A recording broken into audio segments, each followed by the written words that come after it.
नमस्ते मित्रांनो, माझ्या nice story या चॅनलमध्ये तुमचं मनपूर्वक स्वागत आहे. प्रेमविवाह कधीच टिकत नाही असं दर्शनचं ठाम मत होतं. म्हणून त्याने उभ्या आयुष्यात कधीच कोणावर प्रेम केलं नाही. तो दिसायला हँडसम, हुशार असल्यामुळे प्रपोज तर खूप आले त्याला. पण प्रत्येक मुलीला नॉट इंटरेस्टेड म्हणून नकार देऊन मोकळा होत होता. गर्लफ्रेंड जरी नसली तरी त्याच्या मैत्रिणी खूप होत्या. खरा मित्र असा तर कसा असावा, तर तो दर्शनसारखा, जो तो हेच बोलत होता. मैत्री निभावण्यात तो सर्वांपेक्षा एक पाऊल पुढे होता. दूरच्या नातेवाईकांच्या ओळखीने त्याचं लग्न सुरभीशी ठरलं. सुरभी जरी शहरात राहत असली तरी तिचे विचार मात्र जुन्या पिढीसारखे होते. व्हॉट्सअप, फेसबुक, इंस्टाग्राम या सर्वांच्या ती विरोधी होती. या ॲपमुळे आताची पिढी बिघडत चालली असं तिला वाटत होतं. सोशल लाईफच्या नावाखाली वेगळाच प्रकार चालू असतो असं तिचं मत होतं. तिचे कोणी मित्र मैत्रिणीही नव्हत्या. पुस्तके हेच तिचे खरे मित्र असे ती मानत होती. दर्शन आणि सुरभीचे लग्न अगदी धूमधडाक्यात झाले. लग्नाला कसलीच कमी पडू दिली नाही. पाण्यासारखा पैसा खर्च केला होता. सर्वजण आनंदित होते. दर्शनचे सर्व मित्र मैत्रिणी लग्नाला आले होते. त्यांनी तर अक्षरशः फुल्ल टू धमाल केली. त्यातल्या काही मैत्रिणीही सुरभीला खूप सतवलं. आमच्यापासून चोरून घेतलास तू आमच्या दर्शनला, असे लाडीक आरोपही केले सुरभीवर. नंतर मस्करी करतोय हा, राग मानू नका, असं बोलूनही मोकळ्या झाल्या. दर्शनने त्याच्या मैत्रिणीबरोबर हात जोडून विनंती केली, बस झालं असं सतावणं. आता माझं लग्न तोडाल का? मी पण तुमच्या लग्नात येऊन हंगामा करेल हां. त्याच्या त्या बोलण्यावर सर्वजणू हसू लागले.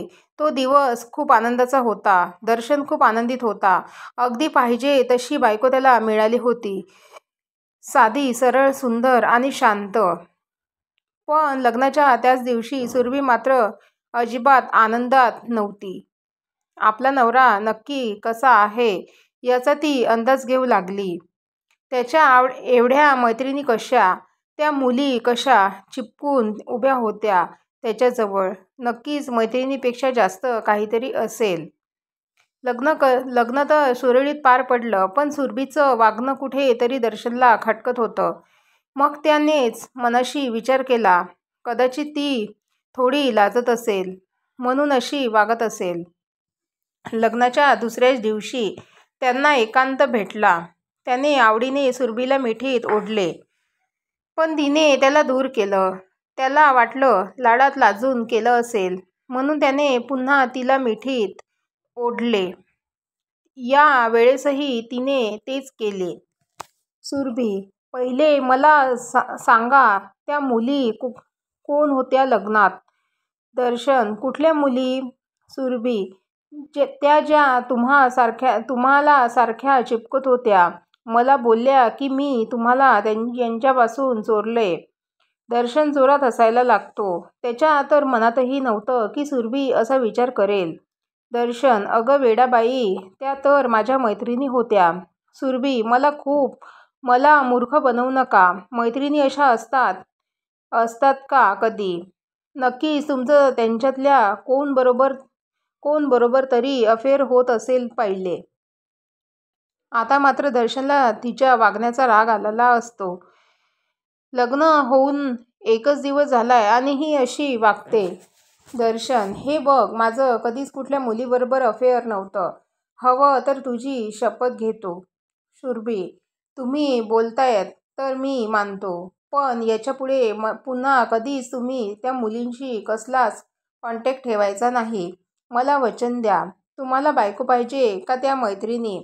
दर्शनला तिचं हे असं वागणं बोलणं अजिबात पटत नाही. पण तिचा राग शांत करण्यासाठी, आपला संसार टिकवण्यासाठी आणि स्वतःला सिद्ध करण्यासाठी तो तिला वचन देतो. पहिले तर तो त्या मैत्रिणींचे नंबर ब्लॉक करून बघतो, तर त्या दुसऱ्या नंबरवरून कॉल करतात, व्हॉट्सअपवर मेसेज करतात.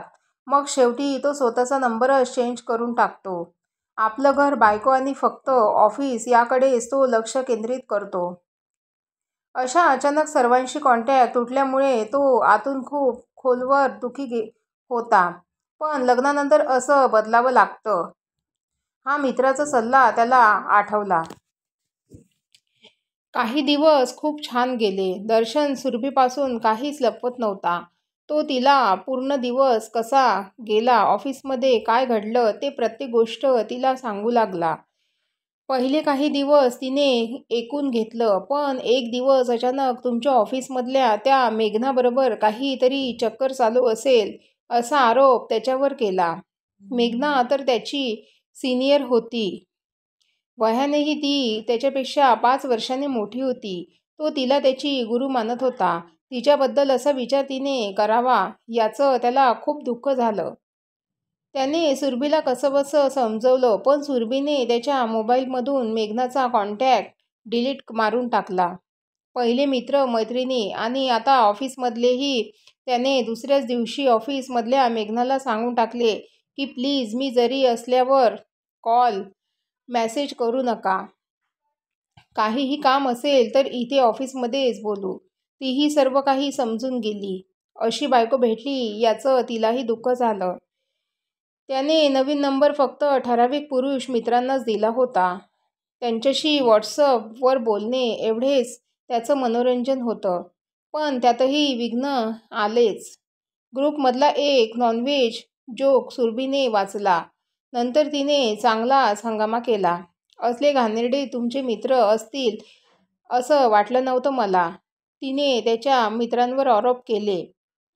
अगं हे सर्व नॉर्मल असतं. मित्रांसोबत असे विषय चालतात. त्यानेही मित्रांची बाजू मांडण्याचा प्रयत्न केला.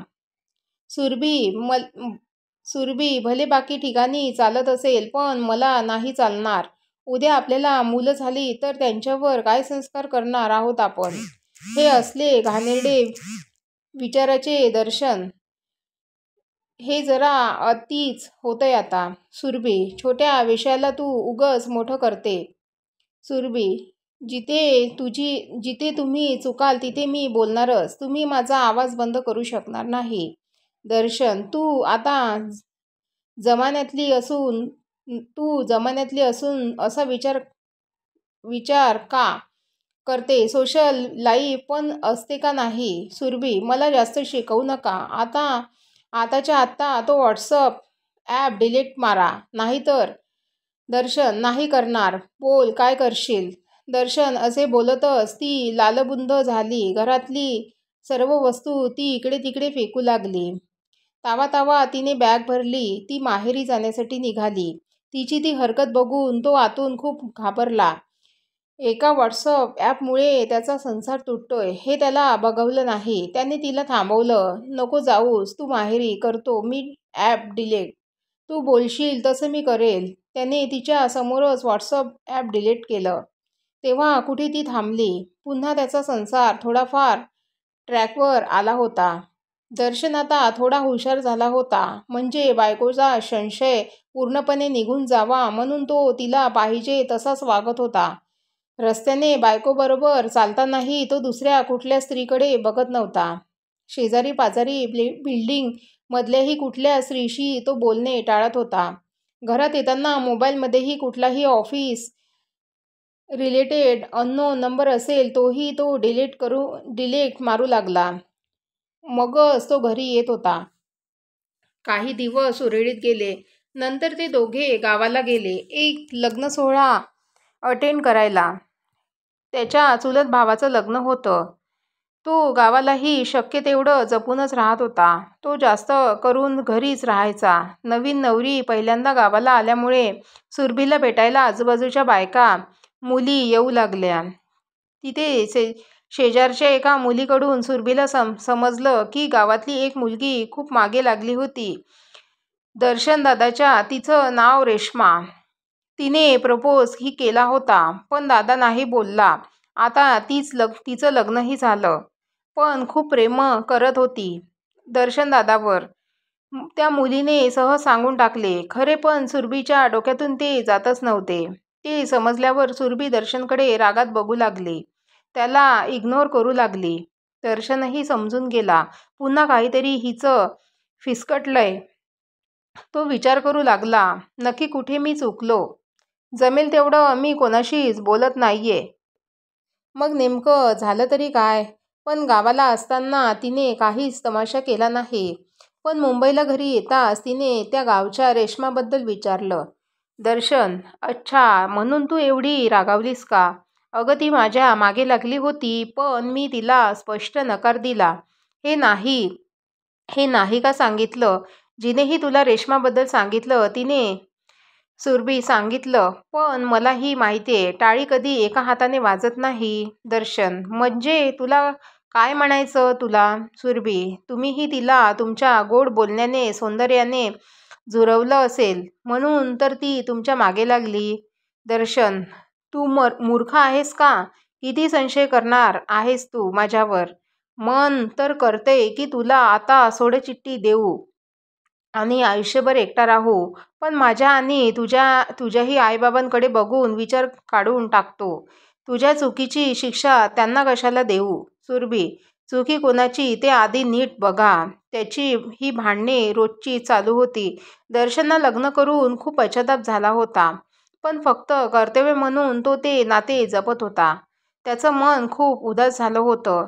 त्याचा सर्व मित्रपरिवार नातेवाईक दूर गेले होते, पण तरीही त्याने हार मानली नव्हती. तिची विचारधारा कधीतरी बदलेल या एकच आशेवर तो होता, पण त्यालाही पुढे आयुष्यात काय होणार आहे याची कल्पना नव्हती. काही दिवसातच त्याची भेट एका मुलीबरोबर झाली आणि त्याचं आयुष्यही बदललं. सानिया तिचं नाव.